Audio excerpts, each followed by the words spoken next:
తెలంగాణ రాజకీయాలు వేడెక్కాయి. Congress versus BRS గా political scene మారిపోయింది. తెలంగాణ తీవ్ర ఆర్థిక సంక్షోభంలో ఉన్నట్టు కాంగ్రెస్ సర్కార్ శ్వేతపత్రం విడుదల చేసింది. ప్రతి రంగం అప్పుల్లో కూరుకుపోయిందని అసెంబ్లీ సాక్షిగా హోరాహోరీ చర్చ నడిచింది.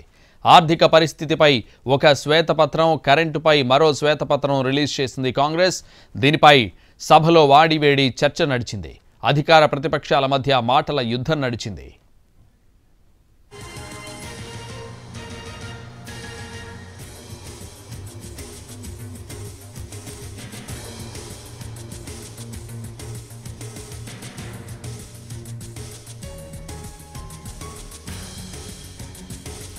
అయితే సభలో అధికార పక్షం ఇచ్చిన శ్వేతపత్రానికి ధీటుగా 10 ఏళ్ల తెలంగాణ ప్రగతి ప్రస్థానం దేశ చరిత్రలోనే ఒక సువర్ణ అధ్యాయమంటూ గణాంకాలతో సహా బీఆర్ఎస్ ఇవాళ శ్వేతపత్రాన్ని రిలీజ్ చేయబోతోంది.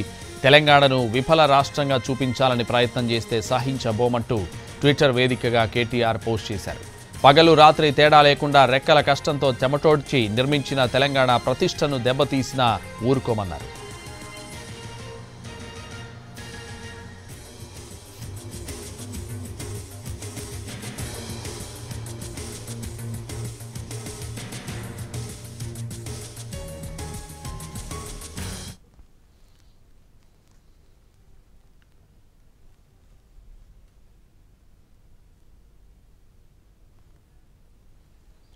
తెలంగాణ భవన్లో ఈ మధ్యాహ్నం రాష్ట్ర ప్రగతి ప్రస్థానంపై శ్వేతపత్రం విడుదల చేయబోతోంది బీఆర్ఎస్.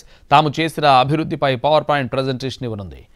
ఒక పక్క కాంగ్రెస్ ప్రభుత్వం అప్పుల తెలంగాణ అంటుంటే బీఆర్ఎస్ 9 ఏళ్ల పాలన మొత్తం ప్రగతిమయమే అని గులాబీ పార్టీ వాదిస్తోంది.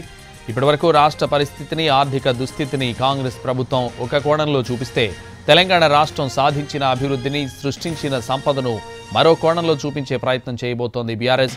ప్రభుత్వానికి ధీటుగా పవర్ పాయింట్ ప్రజెంటేషన్ ద్వారా శ్వేతపత్రాన్ని విడుదల చేసేందుకు భారీగానే కసరత్తు చేసినట్టు సమాచారం.